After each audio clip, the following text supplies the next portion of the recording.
अपनी साड़ी चेंज करती, फ्रेश साड़ी पहनती, दिन भर बच्चियों को पढ़ाती, मन से लगन से पढ़ाती, और शाम को फिर वापस लौटती और फिर उसके साथ वही होता, और हर दिन दो साड़ी गंदगी में भर जाती।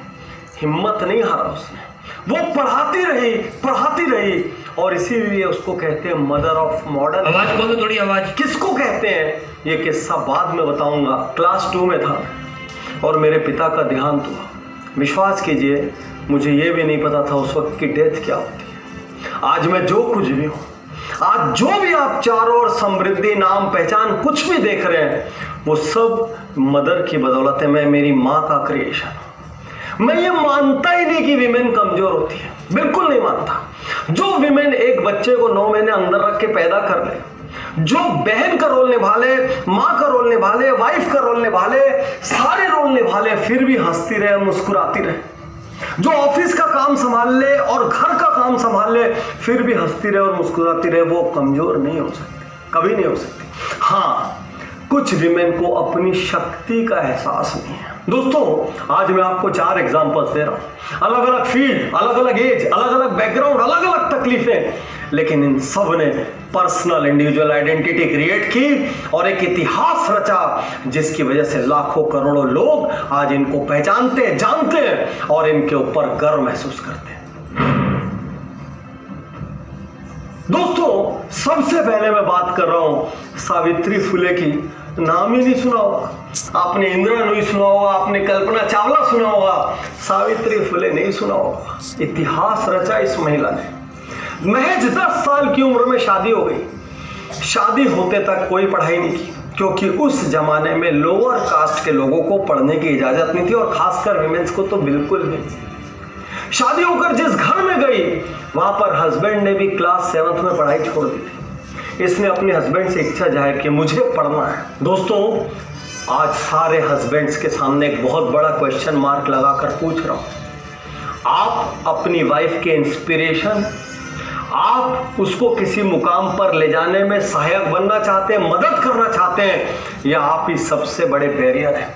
क्योंकि ज्योतिराव फुले ने घर में अपनी वाइफ को पढ़ाना शुरू किया। धीरे धीरे पढ़ाते पढ़ाते घर में पूरी स्कूलिंग करा दी, और उसके बाद सावित्री फुले ने टीचर्स ट्रेनिंग प्रोग्राम किया, और उसके बाद तो मानो क्रांति आ गई।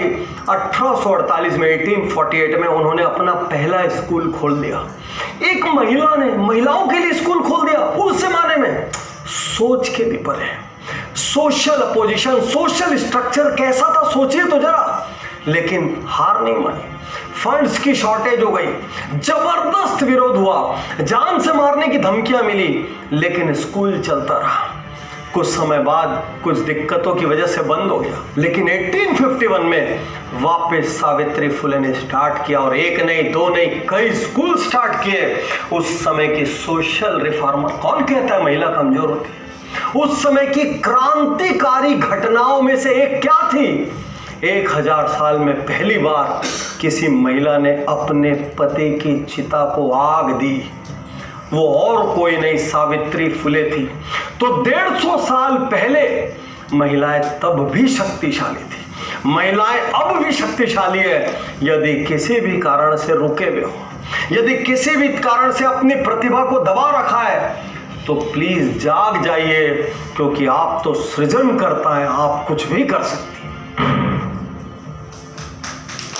बहुत से लोगों को लगता है उनकी जिंदगी में बहुत तकलीफ, काश ऐसी जिंदगी ना होती। चलिए एक और की बात करते हैं। गंगूबाई काठियावाड़ी। क्यों चर्चा में है गंगूबाई? क्योंकि आलिया भट्ट उनका रोल निभा रही है, संजय लीला भंसाली उन पर पिक्चर बना रहे हैं, लेकिन इनके पहले कभी इनकी चर्चा नहीं हुई। काली बेंटले कार, गोल्ड बॉर्डर की साड़ीज और गोल्ड बटन ब्लाउजेस पहनने वाली इस लेडी ने मुंबई के कमाठीपुरा इलाके में सेक्स वर्कर्स पर राज किया, राज। और आज इनके ऊपर पुस्तकें लिखी जा रही है, अखबारों में कवर हो रही है, पिक्चर बन रही है। लेकिन जिंदगी का दर्द देखिए, दर्द। एक सक्षम परिवार को बिलोंग करती थी, लॉयर्स की फैमिली थी और अच्छा खासा स्टैंडर्ड था। वहां से इनका एक अफेयर हुआ। इनके बॉयफ्रेंड ने महज 16 साल की उम्र में मुंबई लाकर एक ब्रोथल में, एक चकले में इनको बेच दिया। कितने में? 500 रुपये में। गंगूबाई ने निर्णय लिया, अब मैं यहाँ से वापस नहीं लौटूंगी, यहीं से करके दिखाऊंगी जो मुझे करना है। और देखते ही देखते वो सेक्स वर्कर्स की, उनकी फैमिलीज की मसीहा बन गई। मसीहा, ऐसा क्या किया भाई उन्होंने वहां पर मेडिकल फैसिलिटीज अवेलेबल कराई, उन्होंने वहां पर ओल्ड सेक्स वर्कर्स को पेंशन दिलाना शुरू किया।